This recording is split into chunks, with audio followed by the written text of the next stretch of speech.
Life is a hoot. I think death is going to be pretty good too, and I'd love to discuss that with you, but this is on life. Life is a hoot. It's the only place I know for sure you can get ice cream and sex. And although there are many other wonderful things about life, those two give you some idea of just how wonderful life is. If you're worried that maybe life isn't that good, my suspicion is that you've been thinking about the wrong stuff. Think more about ice cream and sex. Sunsets and warm puppies can get you pretty ripped up in the nicest ways, but if I talk about them, you'll think I'm a sentimental slob and write me off as too sweet. So let's affirm together that life really is a hoot, a joy, an amazing, wonderful trip because, shall we say it together?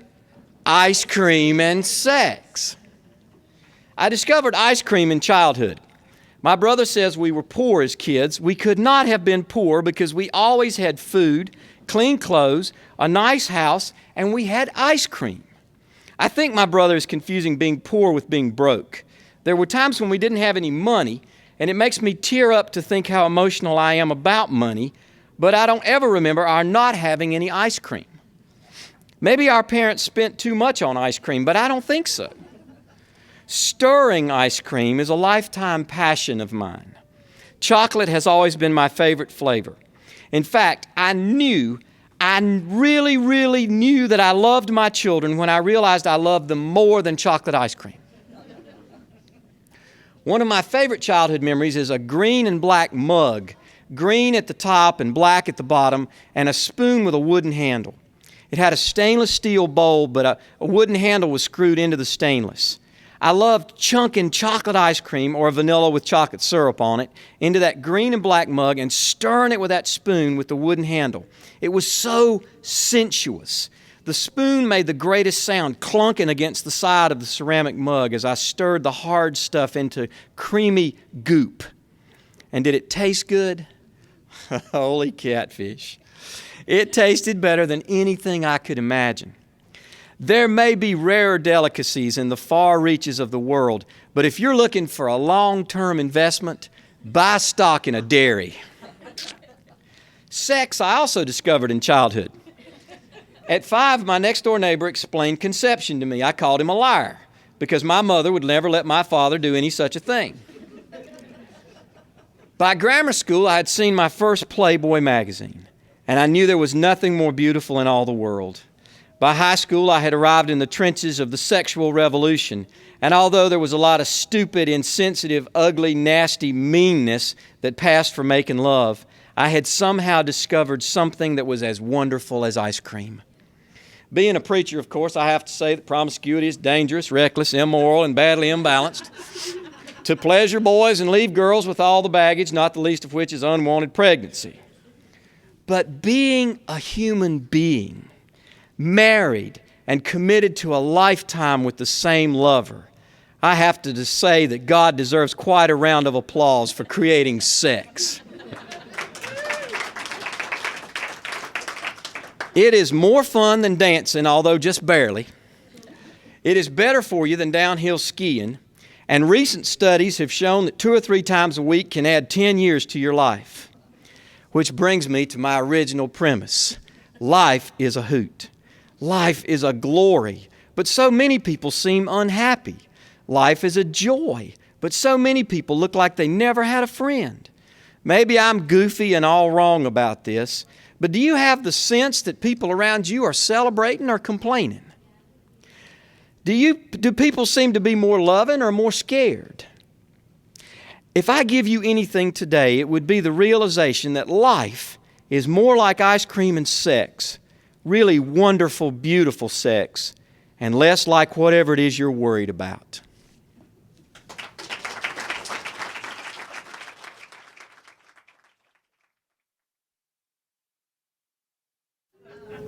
A friend and I were taking care of a 6-month-old. My friend carefully mixed some oatmeal and put a big spoonful in baby's mouth.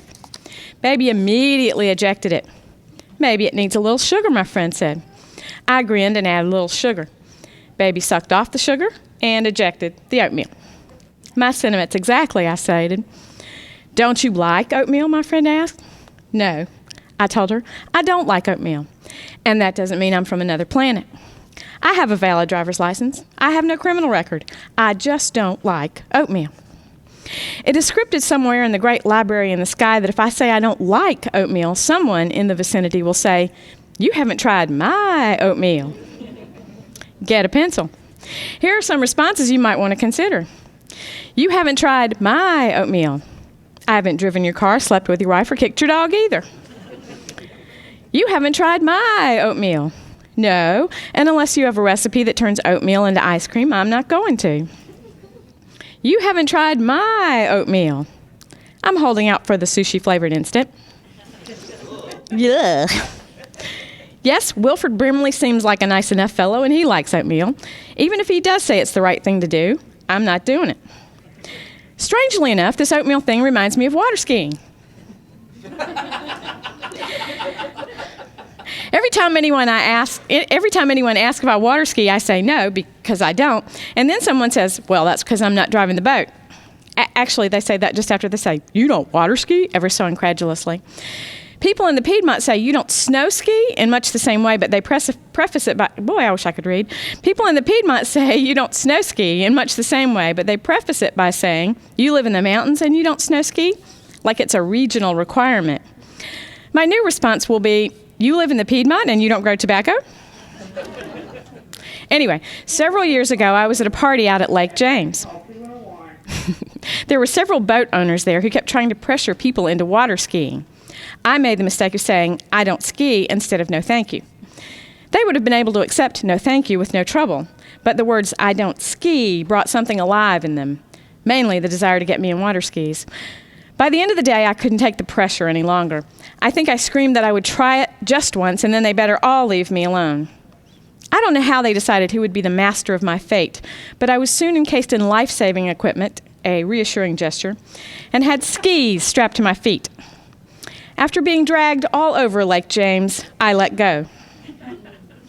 As they were dragging me into the boat, they were yelling, "Why didn't you stand up?" Picture this. I've just had gallons of water in my face, in my eyes, up my nose, not to mention getting about a 500-gallon enema. I am bruised from being dragged into the boat, and some man is asking me why I didn't stand up. What I wouldn't have given for some nice, hot oatmeal.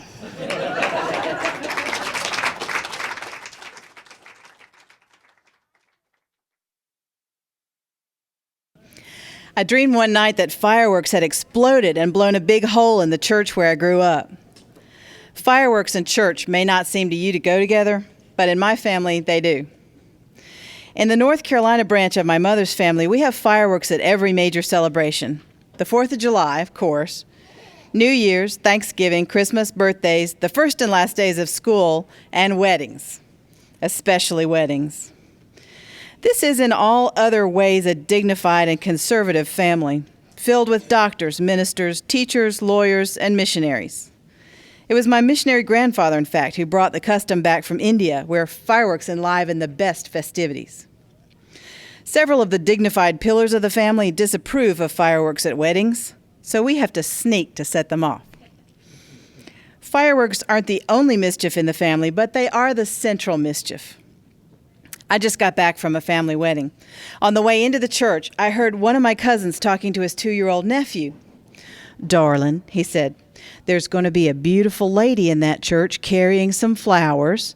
Now, son, some of those flowers are for you. So when she walks by, just run up and grab you a handful."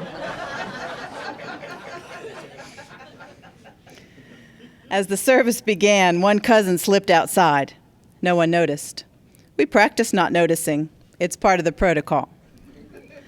A few minutes later, when my opera singer cousin was hitting the high notes in Where Sheep May Safely Graze, we heard the cannon fire. Then, from right outside the open windows came the rapid-fire volleys of the black cats that come in strings of 20 or 30 firecrackers. It made an ungodly racket. The entire crowd on the groom's side of the church jumped in their seats and looked around wild-eyed. The cellist in the string quartet fell off her chair. On the bride's side, my family gazed calmly straight ahead.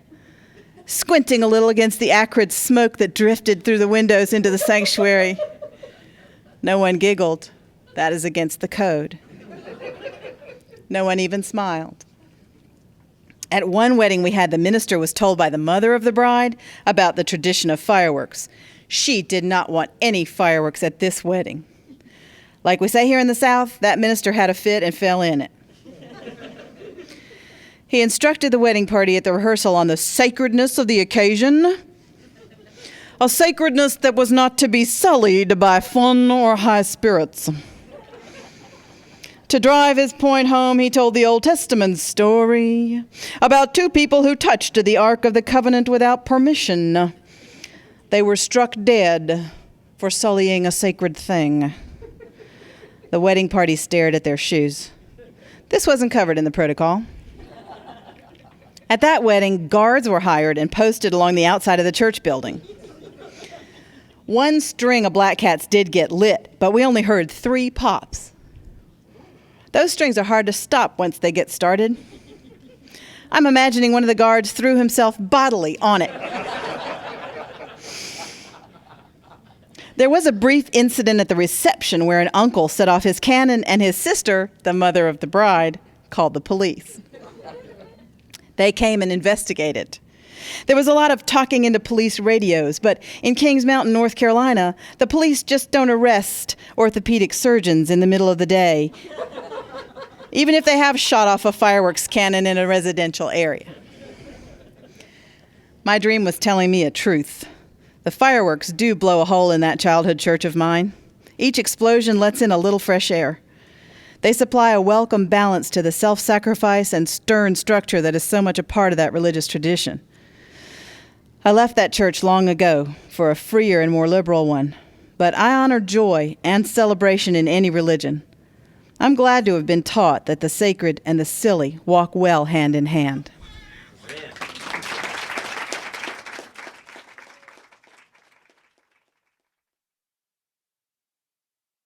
Let me risk hurting my wife's feelings and the feelings of all you cat lovers out there. One of the things I like least about my present life is cooking with cats. Sleeping with cats is really not so bad, except when they want to come in or out at 3 a.m., which does happen almost every morning. Reading or playing a game with cats is not so bad, except when they want to take a nap between you and whatever you're trying to read or play. But cooking with cats leaves me yearning for a third arm. An arm that would serve no other purpose than swatting, lifting, pitching, shooing, thumping, and shaking my fist at cats. I know how you cat lovers are. You hate me already. But in my defense, may I say that I have never thumped a cat. I have, however, swatted, lifted, pitched, shooed, and shaken my fist at cats. We live with 5 cats. We had 6, but Tigger couldn't take the stress. We suspect he committed suicide or blessed some catless household with his delightful nature. I kid you not, sports fans.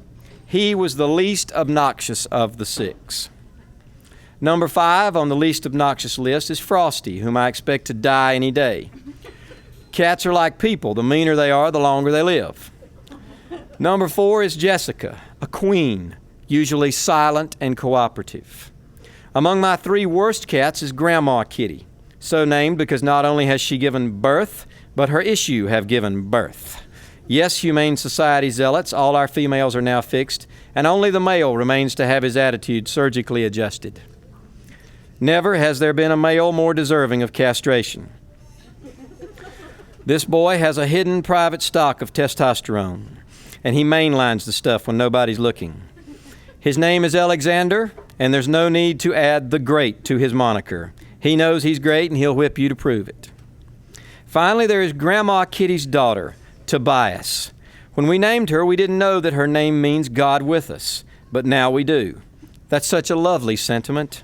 Unfortunately, this cat has left the with us off her name and thinks it simply means God. These 3 awful cats will come into the kitchen on the rare occasions I cook and drive me completely insane. As soon as I get one off the counter, another one jumps up. Heaven help me if I walk away from anything I'm cooking. The term fair game was invented to describe the way my cats feel about anything I'm cooking. I occasionally boil large pots of water, hoping one of them will accidentally fall in. Just kidding. I recommend cooking with cats to anyone whose life has become so peaceful as to approach boring. Are you really good at meditation and relaxation? Do stress management companies ask you to demonstrate your mysterious smile and deep breathing? Have you healed people simply by walking into a room? If so, if you answer yes to any of these questions and would like to be more like the rest of us, come to my house and cook with my cats. You'll discover there's a Nazi lurking in your soul too.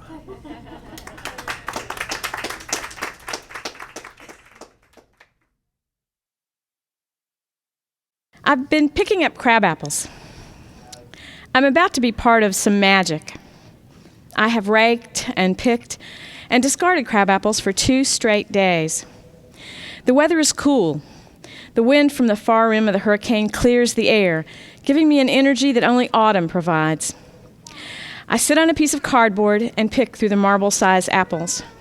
Mottled red and yellow, they are beautiful in my basket. I pick them for my Granny Ruth.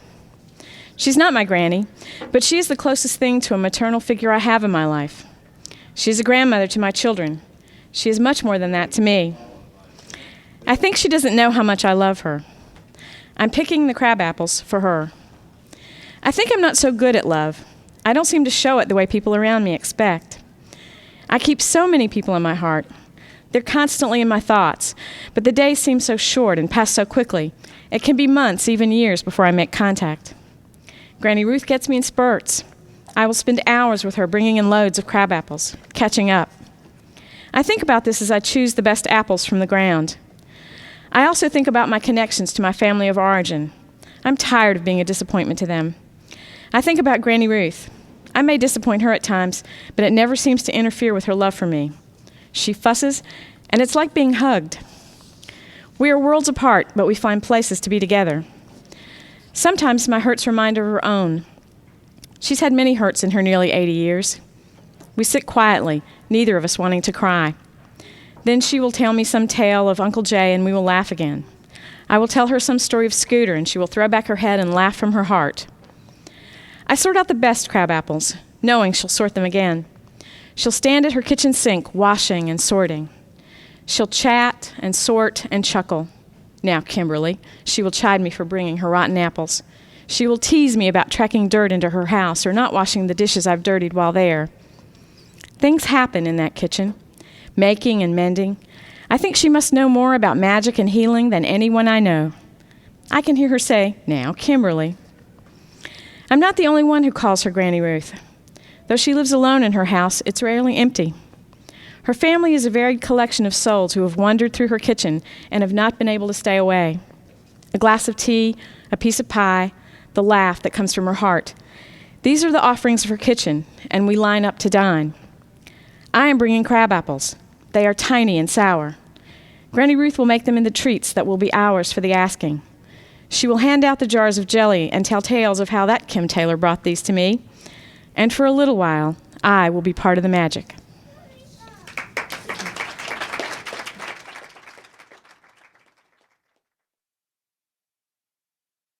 I start to rant and rave when I read about yet another fundamentalist group punishing their children harshly, yelling prayers and Bible verses for hours at people who are tied to chairs, asking members to sign over all their worldly goods to the church, scaring folks to death with stories of hell and demons and the end of the world. I wonder why they always use those 2 or 3 verses from Proverbs that encourage hitting people with the rod. Why don't they ever read the one that tells fathers not to provoke their children to smoldering anger? Call me crazy, but it seems to me that a child who was beaten while verses were shouted at her might develop a hint of anger later in life. Why do they harp so much on the verse about women submitting to their husbands, and they never quote the verse that comes right before it that says, "Submit yourselves one to another"? Well, now you see I'm doing it too. I was raised by Bible-quoting people. Because of that, I know the Bible well. Because of that, I don't like to read it much. I heard a preacher's wife at a youth conference speak to an audience of 200 college women. "Girls," she said, "you know how much power we have over men. I looked at my students sitting next to me, and they looked at me with raised eyebrows. Apparently, none of us had felt particularly powerful in that way. You know that we can tempt them to sin without even trying? You remember in Genesis when Eve tempted Adam to eat the apple, and he said, "No, I can't eat that. God told us not to eat of that fruit." And then the preacher's wife said, "Honey, if you want me to sleep with you tonight, you'll eat some of this apple." I swear to God, the woman shimmied her shoulders and bent over to show cleavage when she said, "Honey." I was clutching the edge of my chair with white knuckles, horrified. If you read in the actual book, the actual story says only this: "And she turned to Adam and gave it to him, and he ate."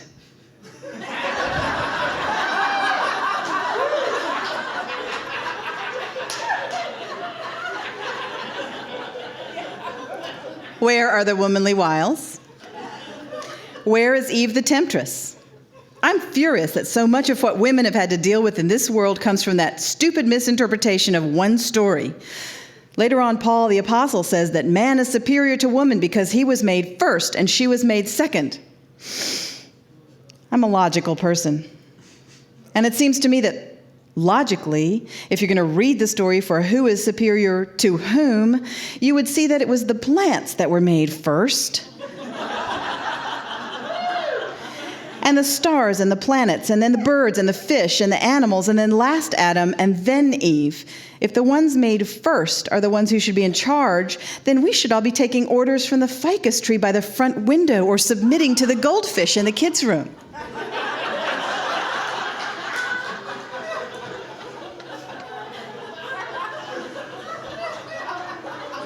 Some people I know use the Bible like a weapon, shooting verses back and forth at each other, mowing down opinions and assertions in the battle of beliefs.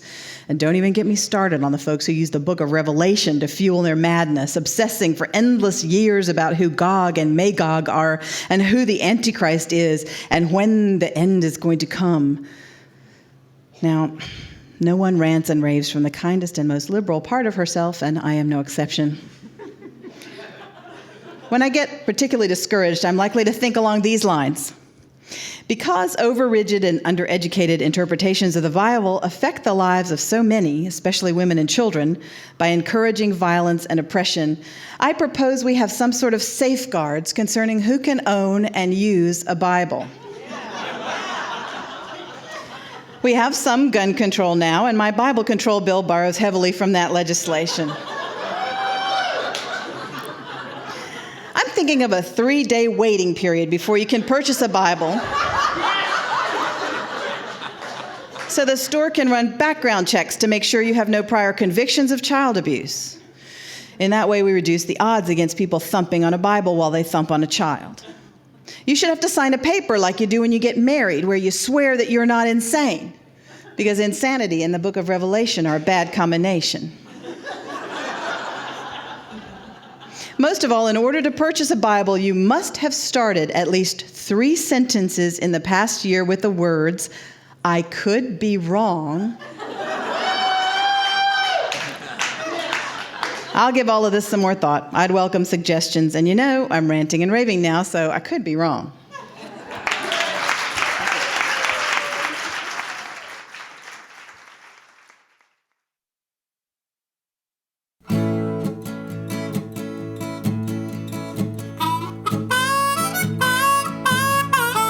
Born codependent way down in Cumming, Georgia. So sad to hurt my mama on a Saturday night. Looked up and saw her crying, brushed her cheek and said, "I'm trying." I said, "Mama, everything's gonna be alright." Born codependent. Yes, I was born codependent. Lord, I was born codependent. And I'm looking, can't stop looking to take care of somebody new. Lost puppies, old drunks, battered women, beat up children, line 'em up like pins on a bowling alley lane. When the ball rolls like thunder, keep 'em all from going under. And I'm shouting from the sidelines, I feel your pain. Born codependent. Lord, I was born codependent. Yes, I was born codependent. And I'm looking, can't stop looking to take care of somebody new. Help us, Freddie, if it's not too much trouble.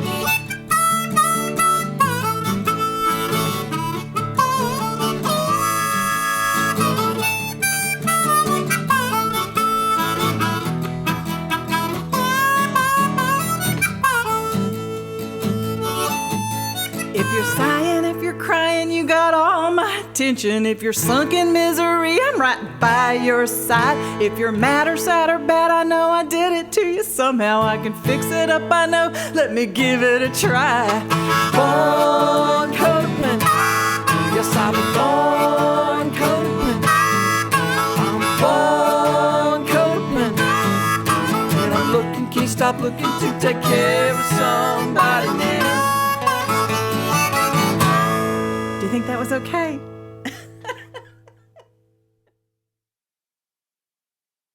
This is the kind of story that never makes the news.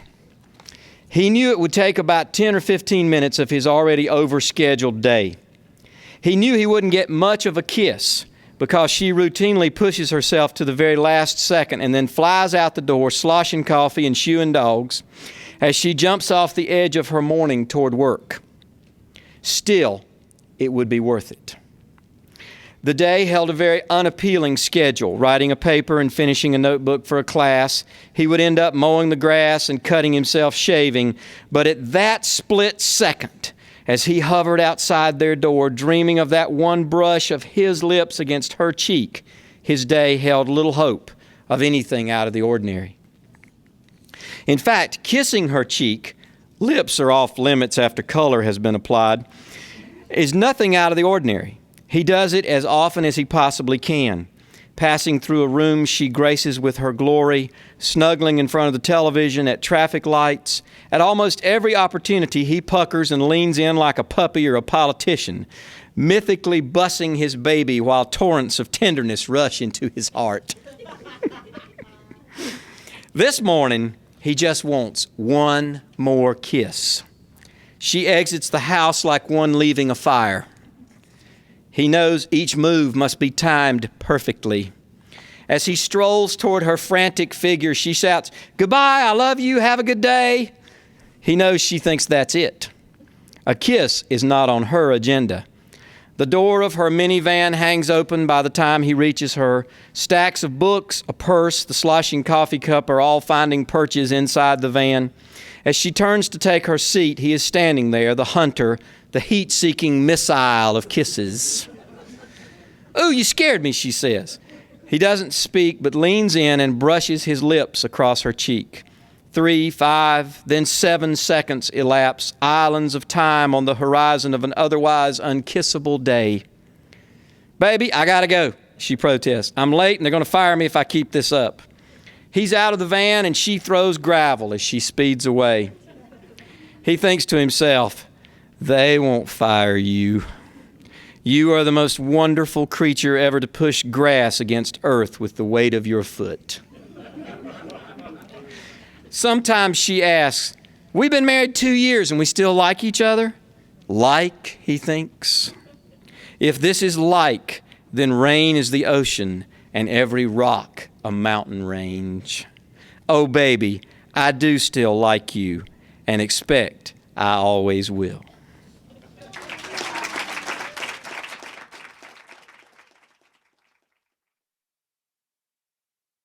The blizzard of '93. I know it was a blizzard because the media said it was a blizzard. It just looked like a lot of snow to me. When I think of blizzards, I think of the Laura Ingalls Wilder stories about her dad walking home from somewhere with Christmas candy, of him falling through a snowdrift and staying in his little snow cave for days, finally eating the Christmas candy, and when the storm cleared, finding he was only a few hundred feet from their home. We were never in danger of losing our lives, not, at least, from the storm. We were without electricity for 5 days with 2 small children.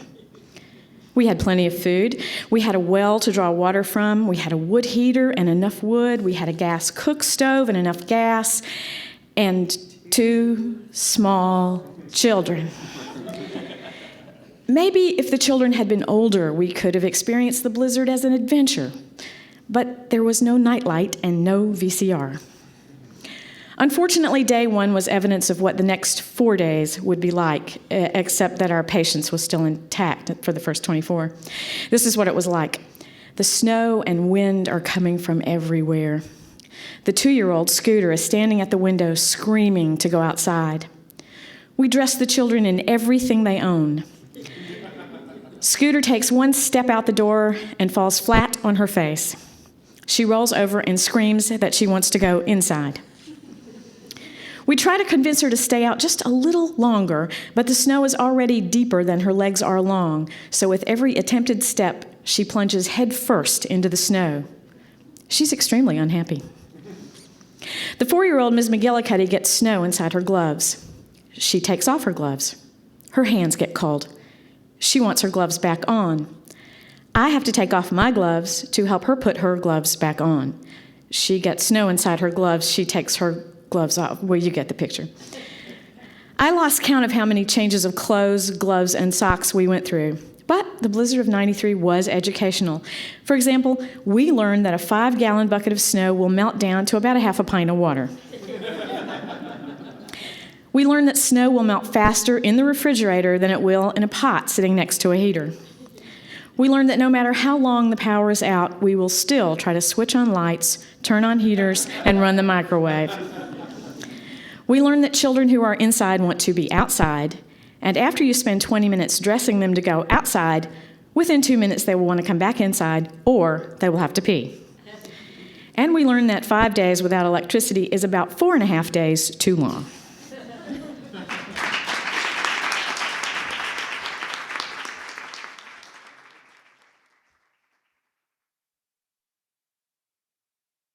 I saw hundreds of daffodils blooming in front of the house where I used to live. I was dropping off my son's rollerblades at their dad's. The boys were going to be there with him for the next 5 days. They go back and forth between Mom's house and Dad's house since we separated. I left the house with the daffodils when the marriage ended. Seeing them blooming stirred up feelings of loss, guilt, and longing. When a friend of mine was a girl, she used to pass one house on her way to school whose yard in late winter was covered with daffodils. She thought people with so many daffodils must be rich beyond imagining. Today, she feels rich according to how many daffodils she has blooming in her yard. I called her one day in March to help me with a daffodil rescue mission. Some land across from the entrance to our neighborhood had been cleared of trees in preparation for a new strip mall. Construction had been delayed, and grass had grown back over the lot where the trees had been piled up and burned.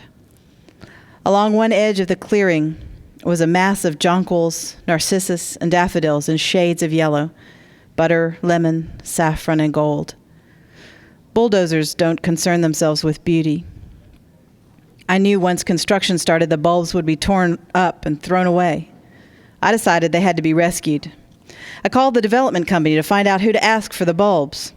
The receptionist didn't quite know who could give me permission to move the flowers. I wound up talking to the company's president. He said, "Go ahead and take them." My friend and I met at my house on a warm morning.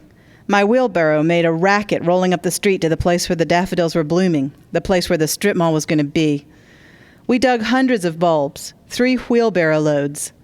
We were wealthy women by the time we packed the last sweetly smelling jonquils onto the pile of plants. Back in my yard, we divided the booty.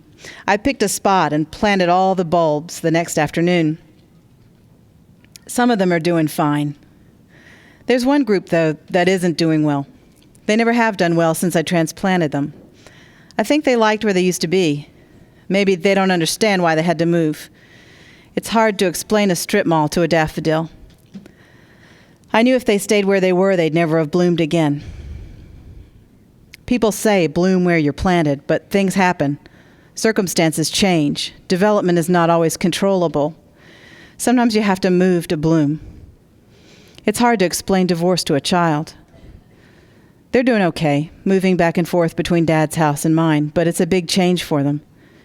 Being transplanted brings hard changes. If you're a daffodil, or if you're a 40-something woman. If you're a wild jonquil, or a well-loved little boy.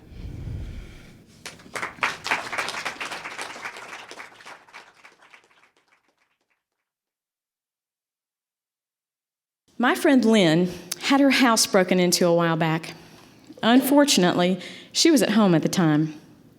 Shortly after that, Lynn decided she was buying a gun. I tried to talk her out of it. I suggested that her gun might have been used against her if she'd had one at the time of the break-in. Nope, no good, she said. Okay, says me, wouldn't you feel worse now if you'd shot him? She thought a minute. Nope, she said. And that was that.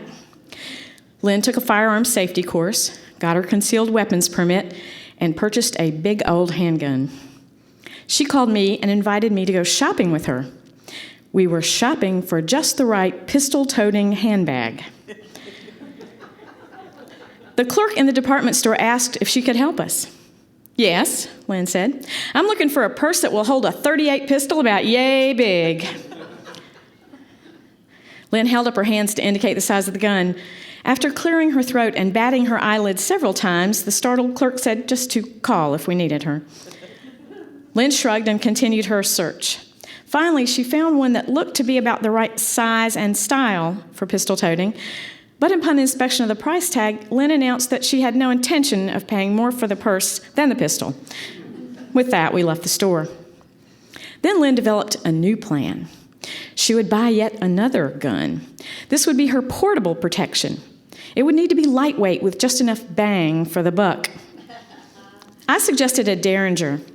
I want more than 2 shots, she said. Then I remembered that once someone had given me a little .25 automatic. It was one of those gifts where you say, gee, thanks, and walk away holding it at arm's length and wondering what in the hell you're going to do with it. So I gave the little shooter to Lynn. She took it out, looked it over, pulled the clip. Thanks, says she. She decides she'll take it to a deputy sheriff friend of ours and have him clean it up and check it out. On her way to the deputy's house, she stops off at our friend Patty's. She takes the gun in and is showing it to Patty. Patty says, "Don't point that thing in my direction." "Oh, don't worry," says Lynn. "The clip is out, the safety's on." Patty says, "I don't care. There could still be a bullet in the chamber." Lynn says, "Listen, you don't know anything about guns. I've had gun safety classes, and I'm telling you that you are safe." Patty says, "Have you checked to see if there's a bullet in the chamber?" Lynn says, "The safety is on, the clip is out, and there is no bullet in the chamber, and I will prove it to you."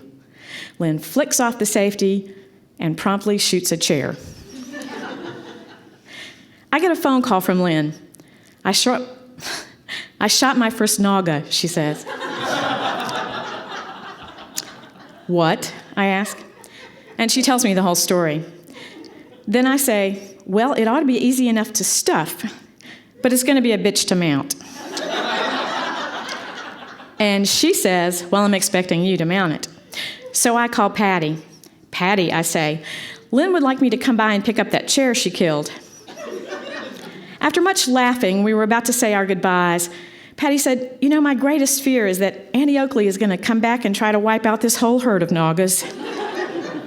Get the wagons in a circle, boys, and keep those Naugas in close." Rollin', rollin', rollin', keep those Naugas rollin', Nauga high.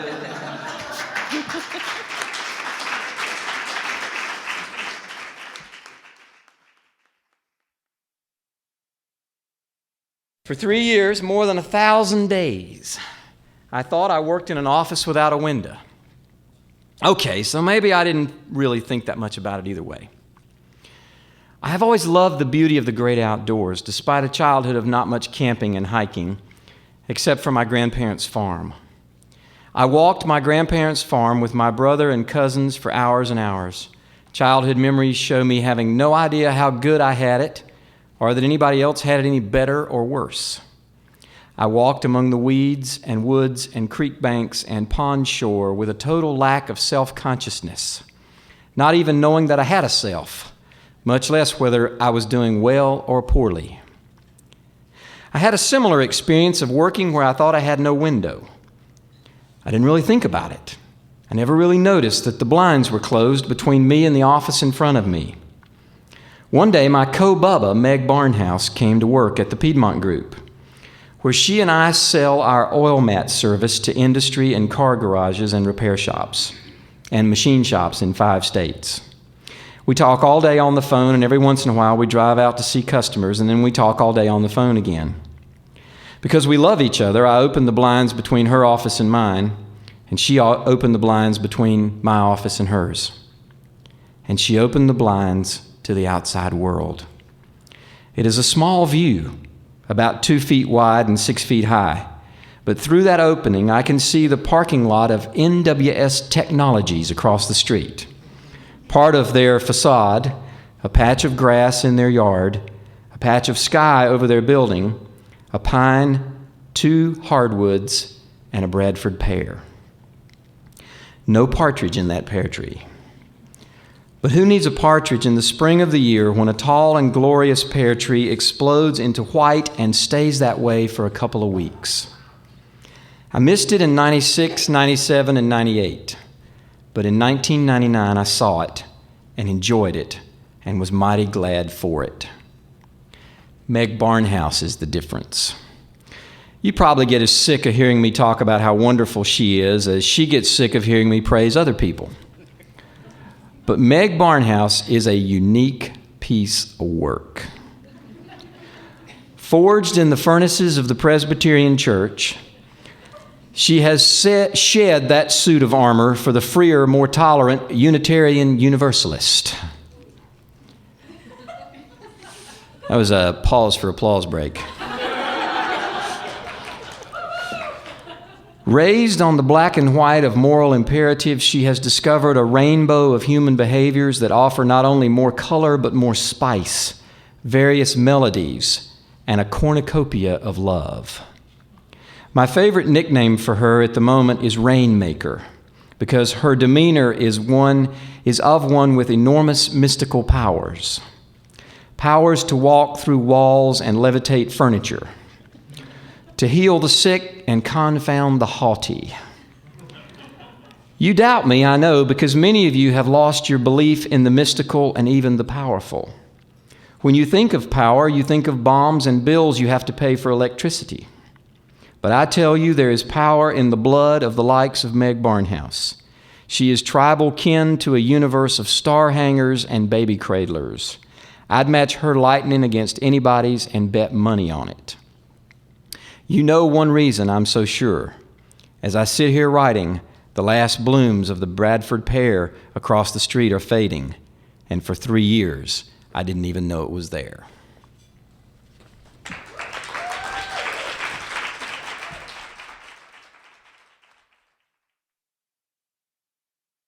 I get surly when someone tells me I've lost weight. It wakes up the rebel in me. I don't know why. Maybe I don't like being on public display. Maybe it reminds me of the one time I went on a supervised diet. One time was enough. My good nature was almost ruined. It wasn't, thank you, Pat.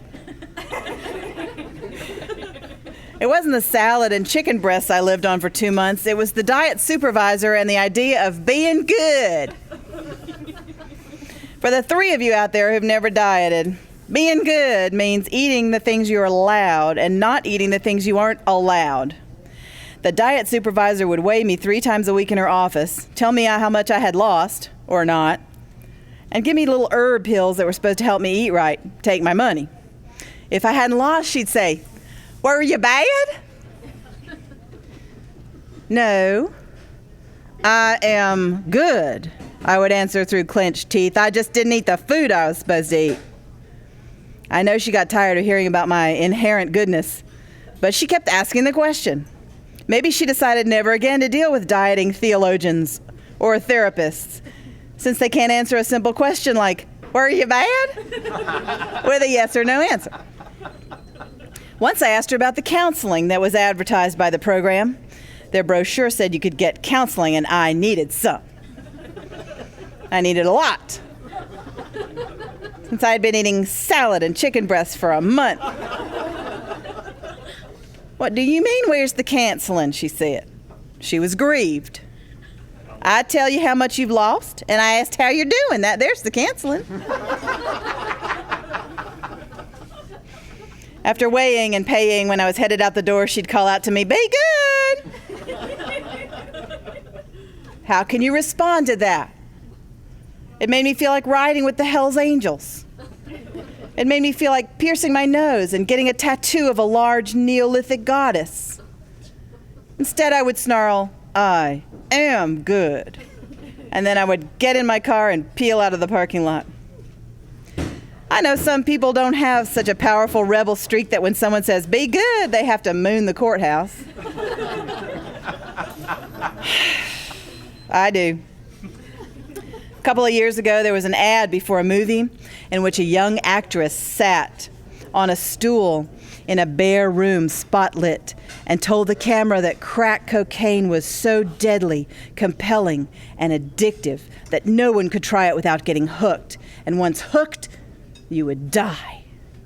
My best friend and I looked at each other in the dark and agreed that even though it had never occurred to us up till now to do crack cocaine, after seeing that ad, we felt an urge to take it up. The ad only ran briefly. Maybe they heard that crack sales were way up among moviegoers. I have a need to tell you we never did do it, but for a moment I felt its appeal. I know some of you have the rebel inside. When someone tells you the rules, you immediately want to break some of them. I was in training with a Jungian analyst in Mill Spring, North Carolina, when I had a dream about a motorcycle gang riding through my house, breaking things and ripping up the rugs. My wise analyst looked at me with bright eyes and said, "Meg, you have to give those boys something to do." She told me the Harley riders were rebel elements in my psyche and they were going to tear up my life if I didn't give them a job. I assigned them the job of patrolling my life's boundaries. If someone tries to make me responsible for something that's not my responsibility, or if I'm being asked to do more than I can do, or if someone intrudes on me emotionally or spiritually, I hear the boys and girls in the biker gang start circling. Vroom, vroom. They help me say no. They help keep me safe. They help me let go of being compulsively sweet. And they laugh at the voices in my head that say I have to be thin to be good.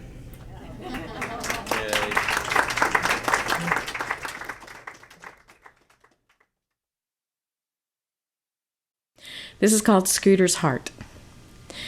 She was only a few hours old when I first saw her. I held her for the first time several days later. I did not know then that within 8 months she would be my baby. She spent most of those first 8 months in an infant carrier or car seat. Every time I saw her, it seemed I was taking her out of some contraption. I would pick her up and walk around with her, explaining the significance of the date or the weather or my outfit. I like babies. I liked her. I still do. She's my Scooter. She turned 7 in September. She is smart and beautiful and funny, and she doesn't like feelings. The child psychologist said that she seemed to do her best not to feel her feelings. Who could blame her, I asked. Exactly, said the psychologist. Over the years, Scooter's other parent and I have watched her fight feeling. We've tried asking her how she feels about first one thing and then another. Try to get her to express her feelings. Teach her feeling words. Relate to your own feelings and convey those to her, said the psychologist. Sunday, we were playing Parcheesi. Scooter isn't much with board games. She likes action. She really wanted to play booby trap because you pull out pegs and wait for the game board to explode. But she hadn't told me and Ms. McGillicuddy that. She agreed to play Parcheesi because she knew we'd let her play. But counting all those little blocks and waiting for her turn while we moved around the board and she stayed stuck at home was vexing to Scooter. She was losing interest and losing ground. And Ms. McGillicuddy and I were getting irritated with her miscounting and playing out of turn. Eventually, she began to cry. I scooped her up and took her to my room and tried to talk to her about what she was feeling.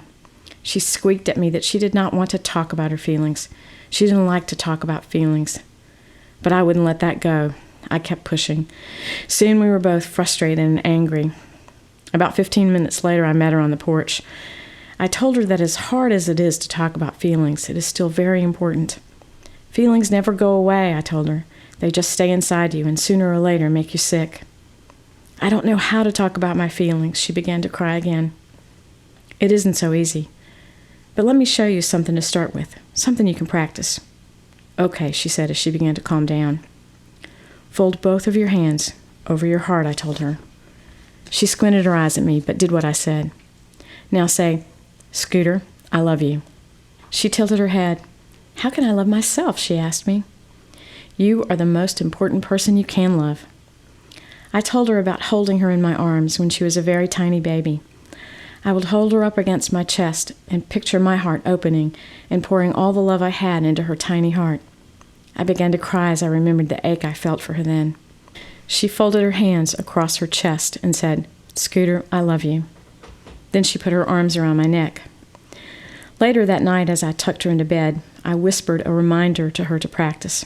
She was feeling silly, and she made faces at me as she folded her beautiful hands over her beautiful heart. Monday afternoon, she came charging at me, spinning around me, and on her way to get in the car with her other parents, she said, I've been practicing. And for just a minute, I felt like the best parent in the whole world. Visit to the Vietnam Memorial. I didn't care if I saw the Vietnam Vets Memorial. It was January, and my friend Julia and I had already walked the streets of Washington for miles in a bone-chilling cold to see the few things that were open. D.C. was a ghost town. The government was shut down because of a budget standoff, and we'd already seen the Vermeer exhibition that was the reason for our trip.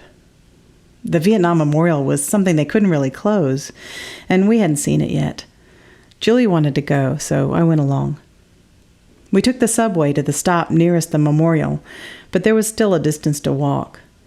The wind was making a mockery of what passed for warm jackets where we came from. I was tired of my teeth chattering. I bought gloves for $5 from a guy with a table on the sidewalk. We finally got to the monument. A few other people were there, but not many. I'd seen pictures of the memorial. Everybody has. I knew it was dug in like a scar in the earth.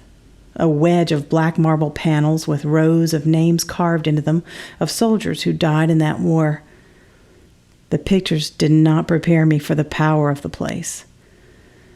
I started walking down the sloping path into the angle of the wedge. There was a slate trench between the walkway and the wall. Brown leaves were lying in the trench. I saw a wreath laid in the trench among the leaves, leaning against one column of names. The inscription on the wreath read, From the 26th Para-Rescue, you are remembered. Oh, I would like to be remembered by those who are left when I'm gone. Next, there was a program from Columbia High School's 30th reunion of the class of 1966. It was tucked into a plastic cover so rain wouldn't ruin it. Someone had laid the book under the name of one of his friends, dead at 19 or 20, and unable to join their 48-year-old classmates, now grown bald and paunchy. Forever 19 and thin, green, unwise in the ways of the world. I remember starting to cry when I saw the baby picture leaning against the black wall. A smiling infant, barely able to sit up yet. Was it a grandchild? I knew it was someone that soldier would have wanted to know. The names were coming thick and fast now in rows as high as my head. They had started slowly, like the casualties in the war. This day, 3, next day 5, a year later 100. Faster and faster the names piled up. Names from all of the cultures of the United States. O'Malley, Patel, Sanchez, Santolini. Row on row were piled the orderly stacks of young lives cut off, sacrificed. Maybe those soldiers would have lived to do great things. Maybe they would have done awful things. Most likely they would have led regular lives, paying mortgages, changing jobs, divorcing, going to church, raising kids. On down a little farther was a Christmas ornament, a tiny evergreen tree with a string of gold beads wrapped around it. A Christmas card was propped next to it, and then a note in a Ziploc bag. I opened the Ziploc and read the note. It said, Although I never met you, I want to thank you because your spirit is still alive in your son Bob from Grand Rapids. I love him, and he's a good man. And his mother says he got that from you. I wish I could have known you. I love you. Darla. I leaned my head against the wall and sobbed. At the deepest angle of the wall, at the lowest point in the walk, the names were far overhead, raining down like napalm, searing me with images of youth and death that stuck in my mind and wouldn't let go. Someone had left a cigarette in the trench with the leftover butt of one that had been smoked beside it, as if someone had sat down to have a smoke with a buddy. A bottle of Romanian plum brandy was left there, and a hat from the 32nd Airborne. Babies, brandy, cigarettes, a sense of belonging, the feeling of sorrow. They belong to the living. We reach out our hands and try to offer them to the dead, to touch them in memory, in kinship. I have 2 sons. I thought about each one of the names on the wall. They each had mothers or fathers who lovingly kept the little Thanksgiving turkey paintings from kindergarten made out of their child's handprints. They kept the 3rd grade school pictures, the track award, the perfect attendance ribbon. The loss was too great. I couldn't bear it. I couldn't hold it all in my head. There was nothing to say. I walked back up along the other side of the wall, back into my life, back to living.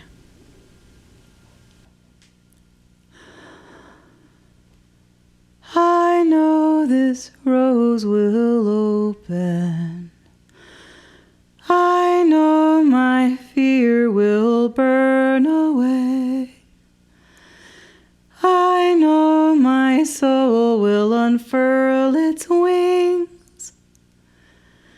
I know this rose will open.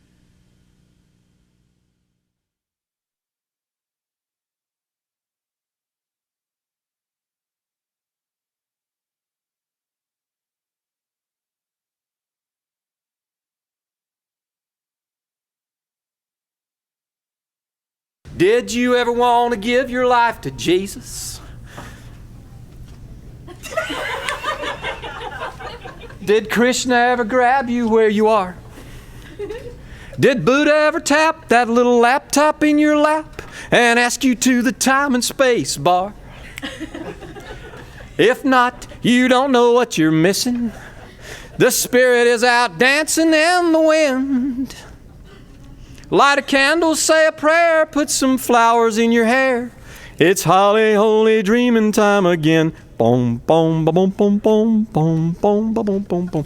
Got to really work your imagination up in that part, okay? I never understood Neil Diamond's lyrics. Was Holly his honey or his mom? And when he sang of only her, was it love that made him stir, or was he wiring up some old religion bomb, bomb, bomb, bomb, bomb, bomb, bomb, bomb? Find out just what it is you're missing. The Spirit is out dancing with your friends.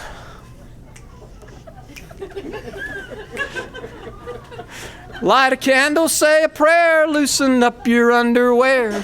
It's holly holy dreaming time again. Boom, boom, boom, boom, boom, boom, boom, boom, boom, boom, boom, boom, boom, boom, boom. Big orchestra. We need a big orchestra. This little song here really has no ending. But don't worry, I promise that I'll stop. You've all been very kind not to carpet me or whine, and thanks a lot for not calling the cops. Boom, boom, boom, boom, boom, boom, boom. So find out just what it is you're missing. The Spirit is here dancing within. Light a candle, say a prayer, put some flowers in your hair. It's holly holy dreaming time again.